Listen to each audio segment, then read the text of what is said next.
Assalamualaikum warahmatullahi wabarakatuh. Perkenalkan, nama saya Muhammad Ilham dari Sekolah SMK Muhammadiyah 2 Bandung. Saya kelas 10 jurusan TKJ. Di video ini saya akan menjelaskan tentang komponen-komponen komputer. Selamat menonton. Dan dari kalian pasti belum tahu apa sih komponen komputer itu. Nah, di video kali ini saya akan menjelaskan apa itu komponen komputer. Jadi, komponen komputer itu adalah salah satu kumpulan dari berbagai komponen-komponen yang saling berhubungan. Jika salah satu saja tidak ada, maka komputer tidak bisa dijalankan. Komponen komputer juga terbagi menjadi dua jenis, yaitu hardware atau biasa kita sebut atau bisa juga kita sebut sebagai perangkat keras. Yang kedua itu software atau bisa kita sebut dengan perangkat lunak.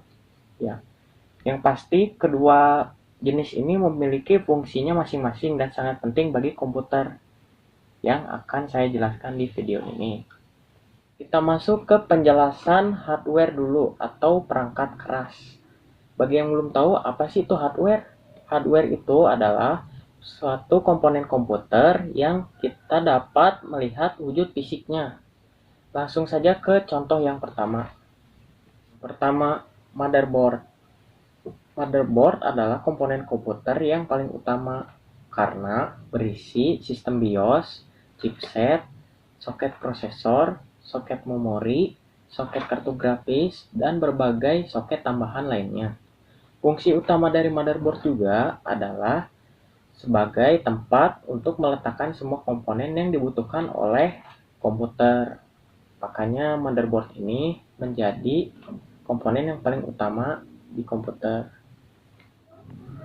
Komponen yang berikutnya ada prosesor atau Central Processing Unit yang bisa disingkat menjadi CPU. CPU ini berfungsi sebagai otak sentral dari komputer yang mengerjakan semua perintah yang sudah terprogram dan tersimpan dalam hard disk. Komponen selanjutnya ada RAM atau kepanjangannya sebagai Random Access Memory.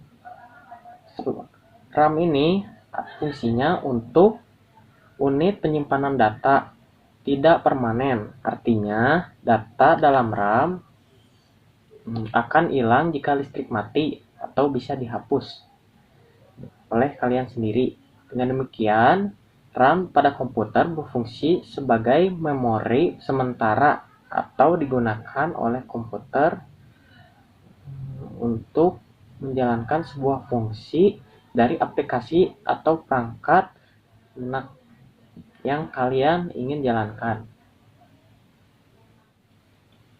Selanjutnya ada hard disk. Berbeda dengan RAM yang hanya dapat menyimpan data sementara, hard disk dapat menyimpan data secara permanen. Jadi, data tidak akan hilang meski listrik sudah dimatikan karena berisi cakram magnetik yang mampu menyimpan data. Berikutnya ada solid state drive atau kita bisa sebut sebagai SSD.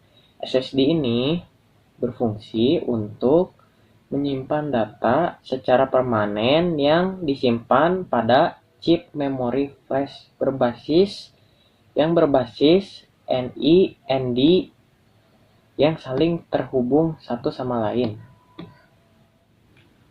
Komponen yang berikutnya ada optical drive yang berfungsi sebagai alat pembaca untuk media penyimpanan data berupa disk, DVD atau CD.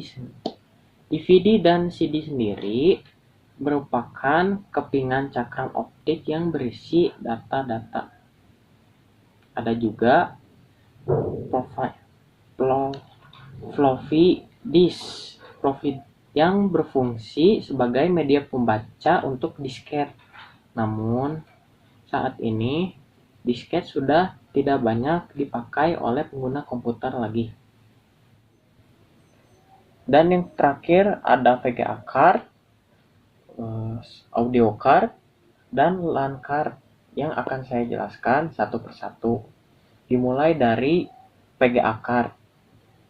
PGA card berfungsi untuk memberikan grafis terhadap video atau gambar yang kalian punya untuk ditampilkan pada layar monitor. Lalu audio card berfungsi untuk mendekode data-data digital menjadi sinyal suara. Dengan penemuan audio card ini, maka perkembangan dunia multimedia pada komputer menjadi semakin berkembang. Selanjutnya ada LAN card.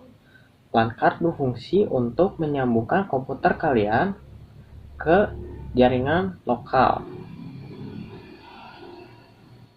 Selanjutnya kita bahas tentang software. Bagi yang belum tahu software itu apa, software itu adalah sekumpulan perintah atau instruksi yang fungsinya menjalankan suatu program dalam komputer.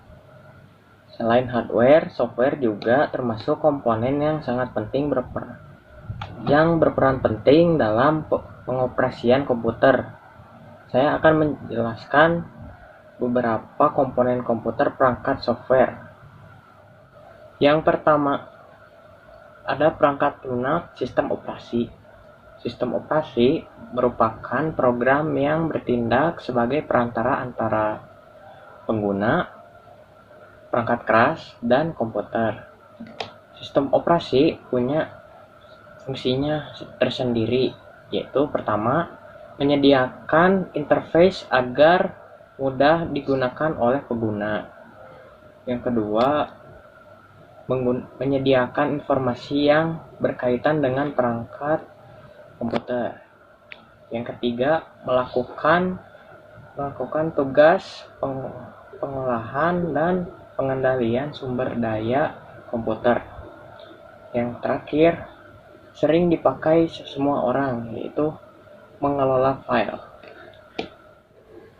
Yang kedua, ada perangkat lunak aplikasi.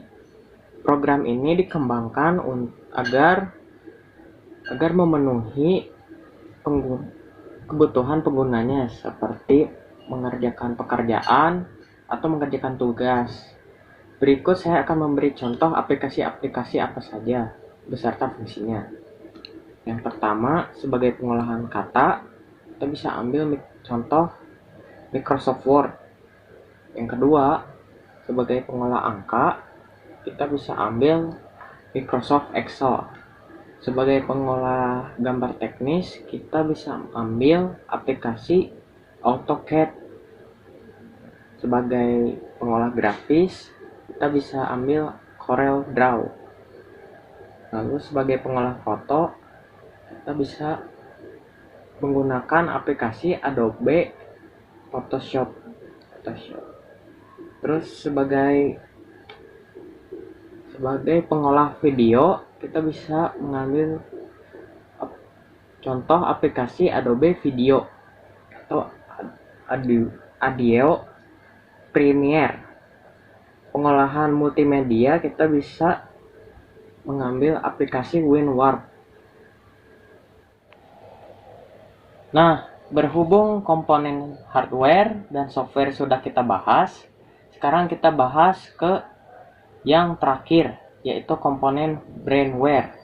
Komponen brainware adalah manusia atau kita sendiri yang menggunakan sistem komputer.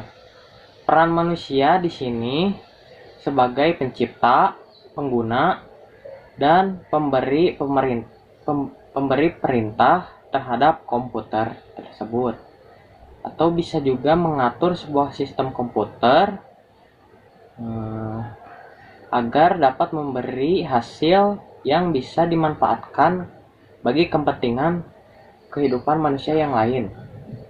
Brainware dapat dibagi ke dalam 4 jenis, yaitu yang pertama ada user atau operator, yaitu orang yang mengoperasikan sebuah komputer. Yang kedua ada administrator, orang yang mengatur sistem urutan dan pengelolaan kerja mulai dari pemrosesan data sampai menjadi hasil akhir yang berupa informasi. Yang ketiga ada programmer, yaitu orang yang memiliki kemampuan untuk mengembangkan program komputer tersebut. Sistem yang keempat ada sistem analis, yaitu seorang yang merencanakan, mengevaluasi, dan menilai suatu komputer. Nah, itulah komponen-komponen komputer yang sudah saya bahas semua. Kurang lebihnya saya minta maaf dan semoga dapat bermanfaat bagi kita semua. Assalamualaikum warahmatullahi wabarakatuh.